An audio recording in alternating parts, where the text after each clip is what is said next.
Everyone welcome back to Mamta Nepal tutorial and guys, इस video के अंदर हम बात करेंगे चैप्टर 6 की।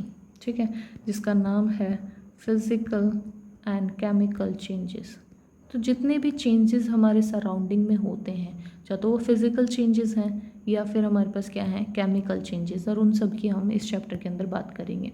चेंजेस होता क्या है, जैसे कि अगर आपने एक वाटर ले रखा है, एक नॉर्मल वाटर था, वाटर के अंदर हमने क्या किया, शुगर ऐड कर दी। तो जैसे ही वाटर के अंदर आपने शुगर ऐड कर दी तो ये क्या बन गया, एक ड्रिंक बन गया। ठीक है, यानी एक ड्रिंक, जैसे हम कोल्ड ड्रिंक मान लें, तो कोल्ड ड्रिंक जो होगा वो क्या है, एक अलग चीज़ है, एक चेंज है। यानी वाटर जैसा तो नहीं है ना वो, उसमें कुछ ना कुछ चेंज है। तो ये जो हमारे पास शुगर सॉल्यूशन जो बनेगा वो क्या है, एक चेंज है। जैसे कि हमारे पास कर्ड बनता है। ठीक है, कर्ड जो होता है वो किससे बनता है, हमारे पास मिल्क से बनता है कर्ड। तो मिल्क से वो कन्वर्ट होके किस में आ गया, कर्ड में बन गया। तो ये भी क्या है, एक चेंज है।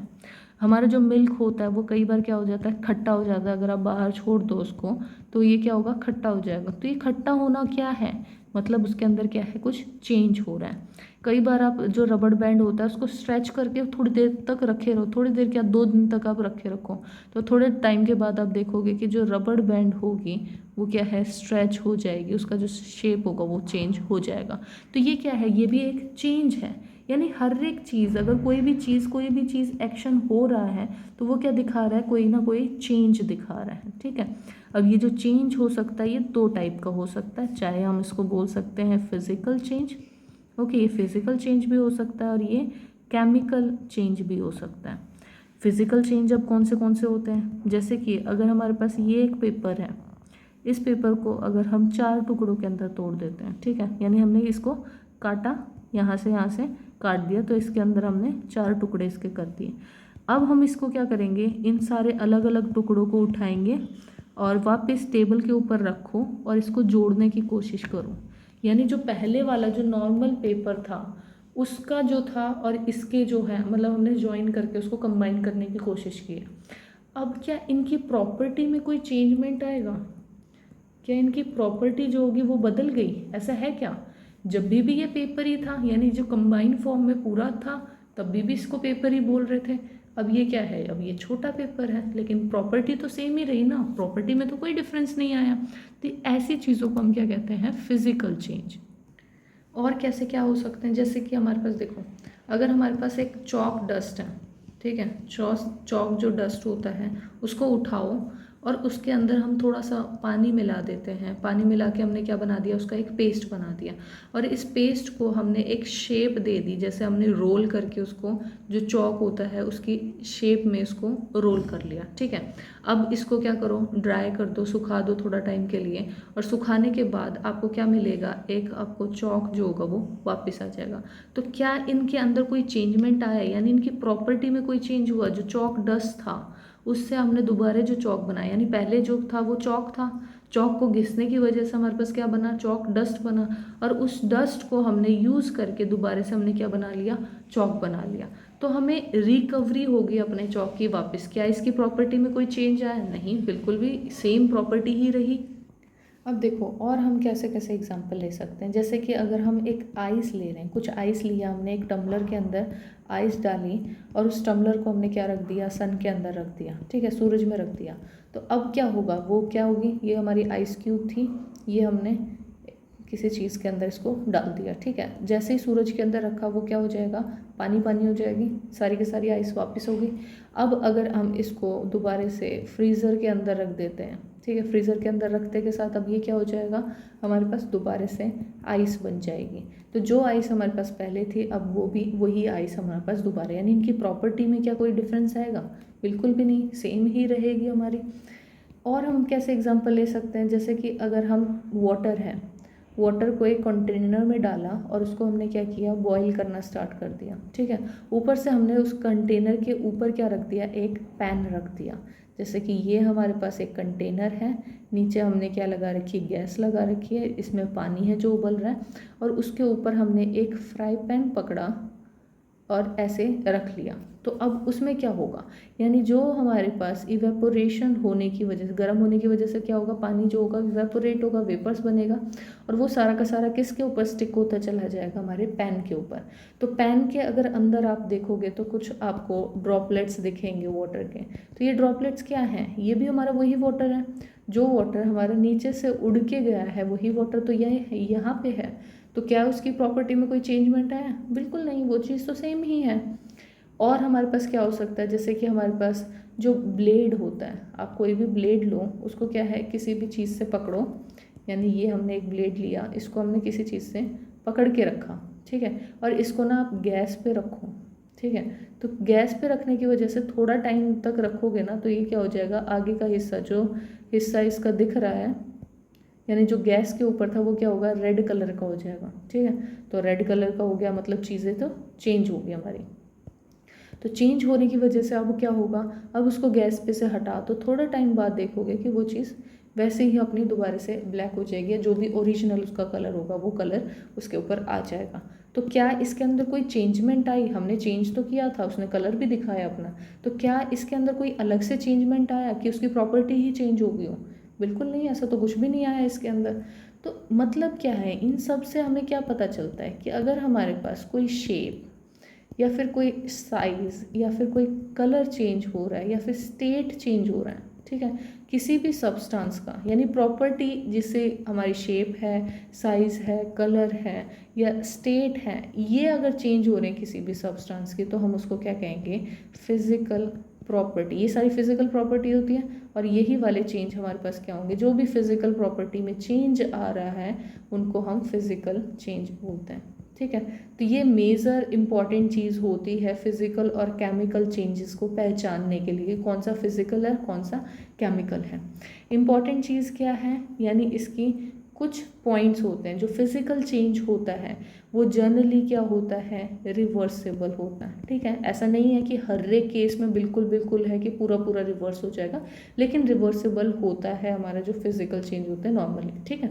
और हमारे पास क्या है, जो सब्सटेंस होता है उसके अंदर कोई भी एक नया सब्सटेंस नहीं बनेगा, ठीक है, कोई भी न्यू सब्सटेंस फॉर्मेशन नहीं होगा। जो सब्सटेंस आपने पहले इनिशियल स्टेज में लिया है वही सब्सटेंस लास्ट में पहुंच जाएगा। तो न्यू सब्सटेंस इसके अंदर कभी भी नहीं बनता। तो अगर आपके पास कोई भी एग्जांपल आ रहा है उसके अंदर क्या है, अगर आप उसको रिवर्स कर सकते हो, जैसे हमने पेपर वाला देखा था, पेपर को हमने क्या किया, दो टुकड़ों में ऐसे तोड़ दिया, मतलब चार टुकड़े हमारे पास आ गए, और उनको दोबारा से पेपर को ऐसे ज्वाइन करके देखा तो वो दोबारा से हमारा पेपर जैसा बन गया। तो ये क्या है, ये रिवर्सेबल प्रोसेस है, एग्जैक्टली नहीं है, लेकिन हमारे उसके अंदर कोई प्रॉपर्टी चेंज नहीं, कोई नया सब्सटेंस नहीं बना। तो ये क्या है, सारे के सारे फिजिकल चेंज होते हैं। और हमारे पास अब क्या है, केमिकल चेंज। यानी केमिकल चेंज कौन से होते हैं, जिनके अंदर कोई नया सब्सटेंस बनता है, ठीक है, जिसकी प्रॉपर्टी थोड़ी बहुत चेंज होती है, उसको हम क्या कहते हैं, केमिकल चेंज कहते हैं। जैसे कि सबसे पहला है रस्टिंग ऑफ आयरन। अब ये रस्टिंग क्या मतलब होता है, रस्टिंग का क्या मतलब है, जंग लगना। जो लोहे की चीज़ होती है उन पर जंग लग जाता है। रस्टिंग क्या है, जो रस्ट लगने का प्रोसेस होता है उसको हम क्या कहते हैं, रस्टिंग बोलते हैं। अब हम ये नहीं कह सकते जो रस्ट है वो यू का यू आयरन ही है, आयरन से बना है, लेकिन जो रस्ट होता है इसकी प्रॉपर्टी सब बिल्कुल अलग होती है, आयरन जैसी नहीं होती। तो ऐसा नहीं है कि रस्ट के अंदर हम कुछ ना कुछ चीज़ मिला दें और मिलाने की वजह से हमारे पास क्या है दोबारा से आयरन बने, ये तो बन ही नहीं सकता, ठीक है। तो रस्ट और आयरन जो भी होते हैं ये दोनों के दोनों क्या होते हैं, अलग अलग प्रॉपर्टी के होते हैं। तो इसमें क्या होगा, प्रॉपर्टी चेंज हो रही है, इसीलिए इसको क्या कह रहे हैं हम, केमिकल रिएक्शन बोल रहे हैं, ठीक है। दूसरा क्या है, आपने कभी देखा होगा हमारी लैब्स में होते हैं रिबन ऑफ मैग्नीशियम। जो मैग्नीशियम होते हैं उसके रिबन्स मोस्टली देखते हैं हम लैब्स के अंदर काफ़ी ज़्यादा पाए जाते हैं। अगर इन रिबन्स की जो टिप होती है अगर उसको सैंड पेपर से आप क्लियर कर दो, सबसे पहले तो आपको वही करना पड़ेगा, जिससे जो हमारे पास जो कैंडल होगी, यानी आप जो भी आप उसके अंदर जहाँ से भी आप हीट दे रहे हो उसको, या फिर आप एक इग्निशन टेम्परेचर प्रोवाइड करवा रहे हो, तो उसके अंदर क्या होगा, वो वाला एरिया हम सैंड पेपर से पहले क्लियर कर देंगे, ठीक है। जैसे ही ये जो हमारी रिबन होगी मैग्नीशियम की कैंडल के पास आएगी तो वो क्या होगी, जलना स्टार्ट हो जाएगी। और कैसा कलर देती है, ये हमेशा वाइट लाइट प्रोवाइड करती है, बहुत ब्राइट वाइट लाइट प्रोवाइड करती है, ठीक है। जैसे ही ये पूरा जल जाएगा, जलने के बाद क्या होगा, एक पाउडर ऐश के फॉर्म के अंदर ये मिलेगा आपको। अब ये ऐश जो होगा, इसको आप ऐसा नहीं है, इस पाउडर ऐश को आप ऐसा नहीं है कि दोबारा से आप क्या बना दो, इसमें जो रिबन्स थे या फिर मैग्नीशियम दोबारा से आपने इसमें ले लिया। क्यों? क्योंकि इसकी प्रॉपर्टी चेंज होगी, इसका केमिकल चेंज हो गया। क्योंकि हमारे पास क्या था, देखो मैग्नीशियम था, मैग्नीशियम के अंदर जैसे ही ऑक्सीजन इसके कांटेक्ट में आया, ऑक्सीजन के कांटेक्ट में आते के साथ ये क्या बन गया, मैग्नीशियम ऑक्साइड, मैग्नीशियम ऑक्साइड, ठीक है। यानी ये क्या था, ये Mg था, ये O2 था, और ये क्या बन गया, MgO, यानी मैग्नीशियम ऑक्साइड बन गया। अब ये चेंज हो गई है चीज़, इसको आप वापस नहीं ला सकते। मैग्नीशियम जो होगा उसने अपनी प्रॉपर्टी चेंज कर दी, मैग्नीशियम की प्रॉपर्टी अलग है, मैग्नीशियम ऑक्साइड की अलग है। अब क्या करो, अगर आप इसी को, ये जो ऐश आपको मिली है, इस ऐश को वाटर के अंदर अगर आप डिज़ोल्व कर दो तो आपको क्या मिलेगा, एक न्यू सब्सटेंस मिलता है, न्यू सब्सटेंस मिलेगा। अब ये न्यू सब्सटेंस कौन सा मिलता है, जैसे कि देखो हम सॉल्यूशन इसका बना के देखते हैं। जो हमारे पास मैग्नीशियम होगा, ये हमारे पास क्या है, मैग्नीशियम, यानी MgO, मैग्नीशियम ऑक्साइड, ठीक है। मैग्नीशियम ऑक्साइड इसी के अंदर तो कर रहे हैं हम, तो मैग्नीशियम ऑक्साइड लेंगे, इसके अंदर हमने क्या डाल दिया, वाटर डाल दिया, यानी H2O। अब ये क्या प्रोड्यूस करेगा, ये प्रोड्यूस करेगा मैग्नीशियम हाइड्रोक्साइड, पानी के साथ जाते के साथ क्या हो जाएगा, मैग्नीशियम हाइड्रोक्साइड बन जाएगा। और इसका फॉर्मूला क्या होता है, MgOH2।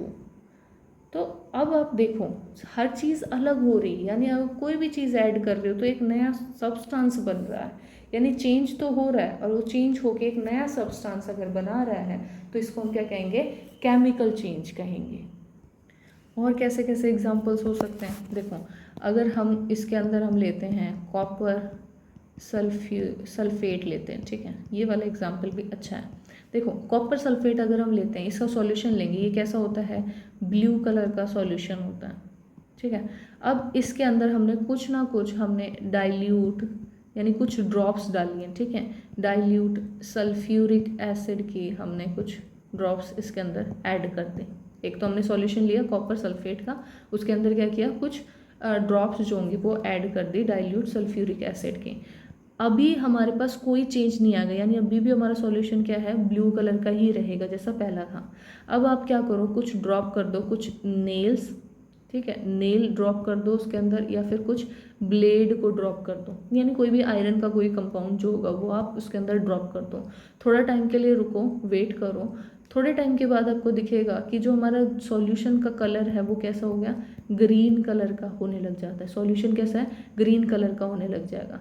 क्यों होने लगेगा, क्योंकि ये क्या बना लिया, आयरन सल्फेट बन गया। और आयरन सल्फेट जो होगा वो क्या है, एक नया सब्सटेंस है, और उसने एक नया कलर दिया है सॉल्यूशन को, ठीक है। तो नया सब्सटेंस जहाँ पे भी बन रहा है वो क्या है, हमारी केमिकल रिएक्शंस होते हैं, ठीक है। तो चेंज अगर कलर के अंदर सॉल्यूशन का है वो तो ठीक है।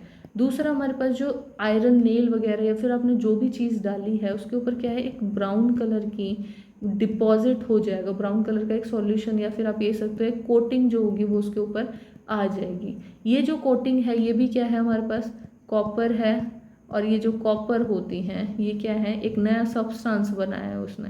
तो नया सब्सटेंस बनने की वजह से भी हमारे पास क्या है, एक केमिकल रिएक्शन है, तो इसको भी हम क्या कहेंगे, केमिकल रिएक्शन बोलेंगे। तो अगर हम इसका एक रिएक्शन देखें तो वो कैसा हो जाएगा, देखो एक हमारे पास क्या है, कॉपर सल्फेट का हमने सॉल्यूशन लिया था, कॉपर सल्फेट सॉल्यूशन जो कि कैसा था, ब्लू कलर का था। इसके अंदर हमने क्या किया, कुछ आयरन नेल्स वगैरह डाले, तो उसके अंदर क्या बन गया, ये आयरन सल्फेट बन गया, आयरन सल्फेट सॉल्यूशन बना, जो कि हमारे पास ग्रीन कलर का दिख रहा था आपको, ठीक है। साथ में हमारे पास क्या है, जो ब्राउन कलर का डिपॉजिट हो गया वो क्या बना है हमारे पास, कॉपर। तो कॉपर क्या है, ये ब्राउन कलर का डिपॉजिट। तो एक नई सब्सटेंस अगर बन रहा है तो ये कौन सा होता है, हमारे पास केमिकल रिएक्शंस होते हैं। और इसके क्या एग्जांपल हो सकते हैं, यानी इसको समझने के लिए क्या है, जैसे हमारे पास अगर हम एक टी स्पून लेते हैं, टी स्पून मतलब फुल टीस्पून हम ले रहे हैं किसका, एक विनेगर सॉल्यूशन का ले रहे हैं। विनेगर को आपने क्या किया, एक टेस्ट ट्यूब में डाला और इसके ऊपर आपने कुछ पिंच किसकी डाल दी, बेकिंग सोडा की डाल दी।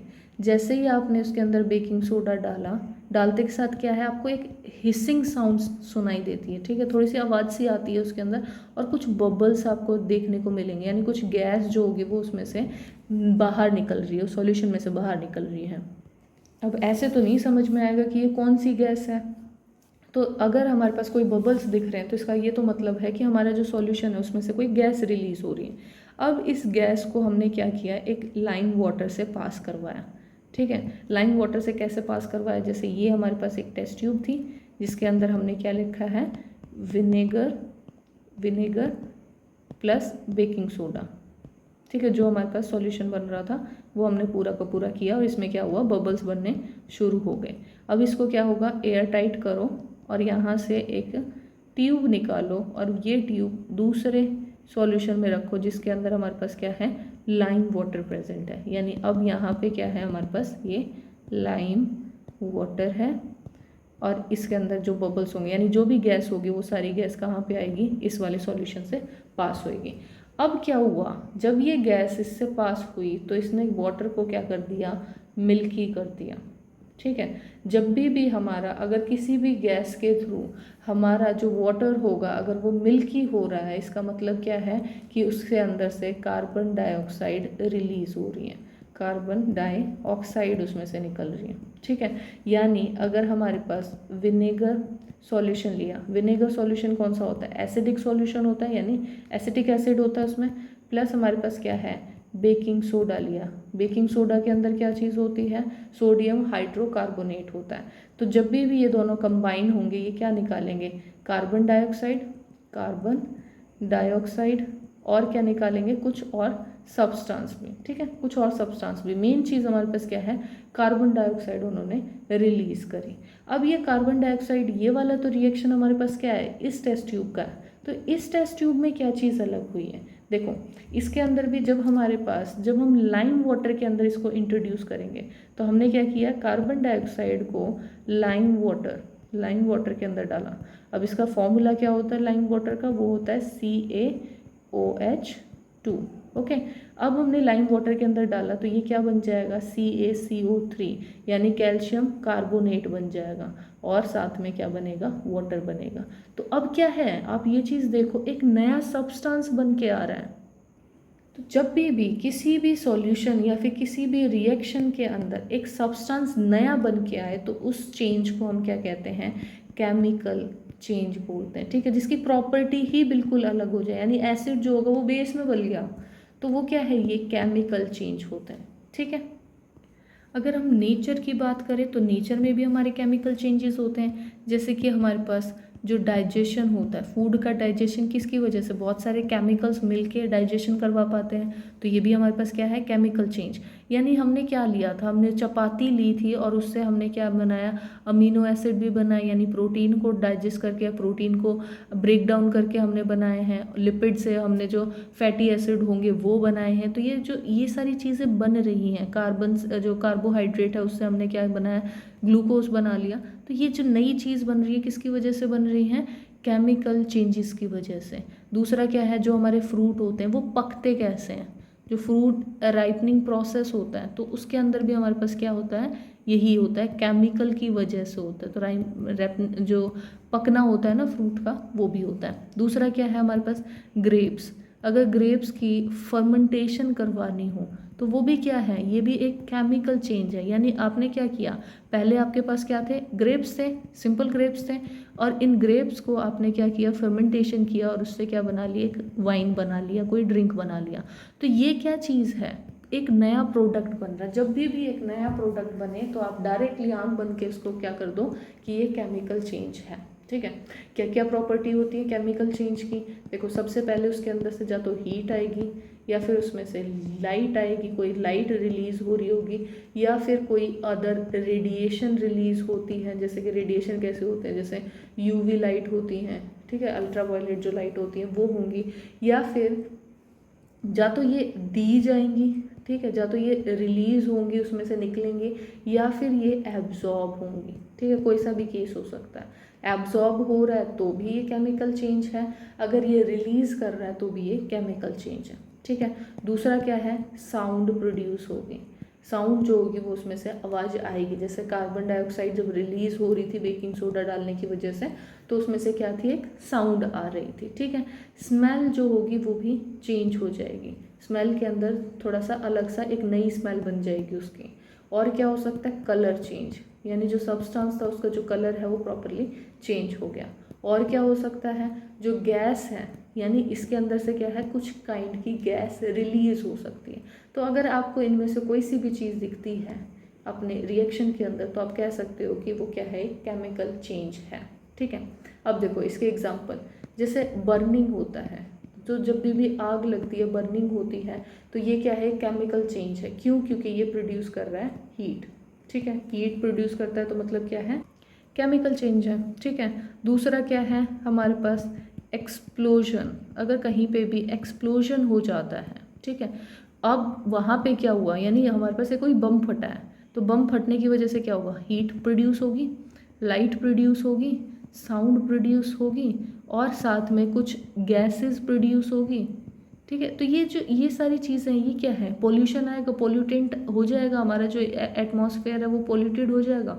तो ये सारी चीज़ क्या है, केमिकल चेंज है, यानी इतनी सारी चीज़ें अगर हो रही हैं उसमें ये क्या हो गया, ये केमिकल चेंज हो गया। अगर हमारे पास जो फूड होता है वो स्पॉइल्ड हो जाए, ख़राब हो जाए, उसमें से गंदी सी स्मेल आनी शुरू हो जाए, तो स्मेल अगर आ रही है, स्मेल चेंज होना, स्मेल चेंज होना किसकी प्रॉपर्टी है, केमिकल चेंज की प्रॉपर्टी है, ठीक है। अगर हम कोई भी एप्पल को स्लाइस करके रखते हैं, स्लाइस ऑफ एप्पल, तो उसका कलर जो होता है वो क्या होता है, चेंज हो जाता है। तो अब कलर चेंज हो रहा है तो कलर चेंज किसकी प्रॉपर्टी होती है, केमिकल चेंज की। तो ये भी हमारे पास क्या है, केमिकल चेंज है, ठीक है। अब बात आती है जो हमारे न्यूट्रलाइजेशन प्रोसेस होता है, या फिर हम रिएक्शन देखें, जो न्यूट्रलाइजेशन रिएक्शन होता है, तो क्या ये एक केमिकल चेंज होता है या फिर ये एक फिजिकल चेंज होता है। तो ऑब्वियसली ये क्या है, एक एसिड है, एक बेस है, जो कि मिलके एक न्यूट्रल चीज़ बना रहे हैं, ठीक है। यानी चीज़ जो होगी वो एक नई फॉर्म हो रही है, एक सॉल्ट बन रहा है वो जो न्यूट्रल है, तो ये क्या होंगे, हमारे पास अलग चीज़ बन रही है, तो ये क्या है, केमिकल चेंज है। हम इन सब चीज़ों से बचने के लिए, जैसे रेडिएशन के लिए, रेडिएशन से बचने के लिए हमारे पास क्या होती है, कुछ प्रोटेक्टिव शील्ड होती है हमारे पास, ठीक है। अब प्रोटेक्टिव शील्ड ऐसा नहीं है कि सबके पास अलग अलग होगी, नहीं, सबके पास एक ही है, वो है हमारे पास ओजोन लेयर के नाम से, ठीक है। ओजोन लेयर क्या है, O3 होता है, ये कहाँ पे, हमारे एटमॉस्फेयर में एक लेयर बना रहा होता है ऊपर की साइड। ये लेयर क्या हेल्प करती है, यानी हमें प्रोटेक्ट करती है, जो भी हार्मफुल यूवी अल्ट्रावायलेट रेडिएशन जो सूरज से आ रही होती है उनसे हमें, हमारी स्किन को जो होती है वो बचा के रखती है, ठीक है। और ये क्या कर रहा है, जो ओजोन होता है ये क्या करता है, एब्जॉर्ब करता है रेडिएशन को। ओजोन ने क्या किया, एब्जॉर्ब कर लिया और उसको ब्रेक डाउन कर दिया, किसमें, ऑक्सीजन के अंदर, ऑक्सीजन में ब्रेक डाउन करता चला गया, ठीक है। तो ये क्या है, कोई भी रेडिएशन ले रहा हो या फिर रेडिएशन रिलीज कर रहा हो तो उसको हम क्या कहते हैं, केमिकल चेंज कहते हैं। तो ये वाला जो रिएक्शन इसमें ओजोन लेयर में हो रहा है, ये भी हमारे पास कौन सा है, केमिकल चेंज है, ठीक है। नेचुरल हमारे पास जो शील्ड है वो तो बन रही है, किसके अगेंस्ट बन रही है, रेडिएशन के। तो अगर रेडिएशन को एब्जॉर्ब भी किया जा रहा है तो वो भी हमारे पास क्या है, केमिकल चेंज है। और क्या है, जैसे हमारे पास एग्जांपल क्या है, rusting of iron, rusting of iron, ये हमारे पास एक केमिकल चेंज होता है। क्यों, क्योंकि जैसे हम एग्जांपल क्या ले रहे हैं, आयरन, आयरन क्या है, Fe प्लस ऑक्सीजन, ऑक्सीजन हमारे पास क्या है, O2, ठीक है। इसके अंदर हमने क्या किया, हमें ऑक्सीजन के साथ हमारे पास क्या होना चाहिए, वाटर भी, यानी थोड़ी सी नमी भी होनी चाहिए, जब भी हमारे पास क्या होता है, रस्टिंग लग पाती है। अब हमारे पास इससे क्या हो जाएगा, रस्ट बनेगा, और रस्ट होता क्या है, ये होता है आयरन ऑक्साइड, ठीक है। आयरन ऑक्साइड का फॉर्मूला क्या होता है, Fe2O3। तो ये अब क्या बन गया, एक नया सब्सटेंस खड़ा हो गया यहाँ पे, ये पहले वाला तो नहीं है, तो ये भी हमारे पास किस में आ जाएगा, केमिकल चेंज में आ जाएगा, ठीक है।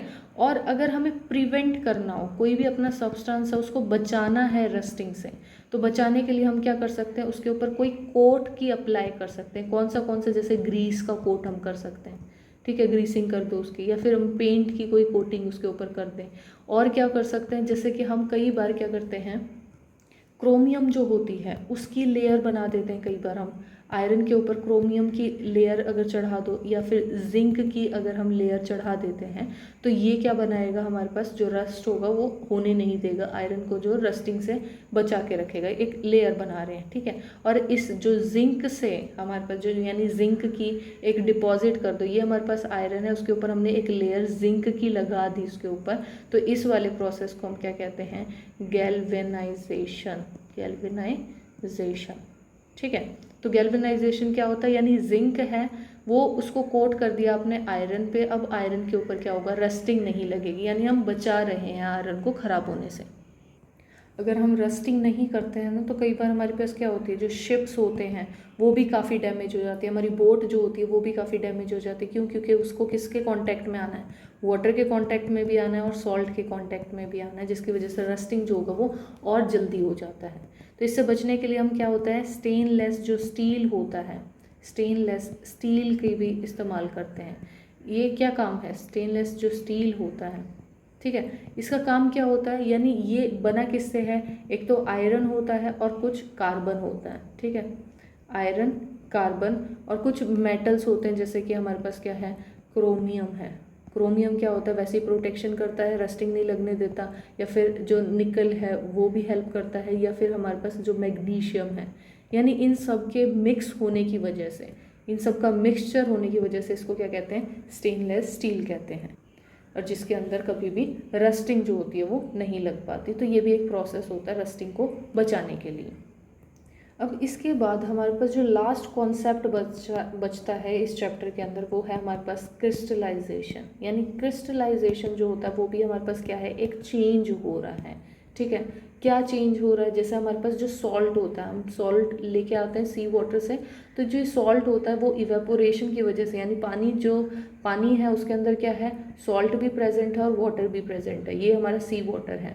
वाटर जो होता है वो इवेपोरेट कर जाता है और जो सॉल्ट होता है वो यूं का यूं रह जाता है वहाँ पे, और यहाँ से हम क्या प्राप्त करते हैं, हम सॉल्ट जो होगा वो मिलता है, ठीक है।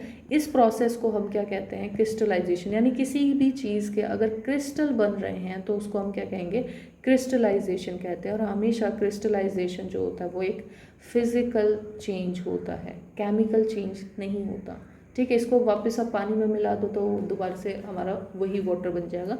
तो ये आप इसको केमिकल चेंज नहीं कर सकते, इसको क्या कहेंगे हम, फिजिकल चेंज कहेंगे, ठीक है। क्रिस्टलाइजेशन का और क्या एग्जांपल है, जैसे अगर आपने एक वाटर लिया, एक जो कप है उसको पूरा भर के आपने एक वाटर ले लिया, उसके अंदर आपने डिज़ोल्व की कुछ ड्रॉप्स डाइल्यूट सल्फ्यूरिक एसिड की, डाइल्यूट सल्फ्यूरिक एसिड, ठीक है। सल्फ्यूरिक एसिड हमने उसके अंदर कुछ ड्रॉप्स डाल दी। अब क्या करना है, उसको थोड़ा सा हीट कर दो, उस पानी को थोड़ा सा गर्म कर दिया।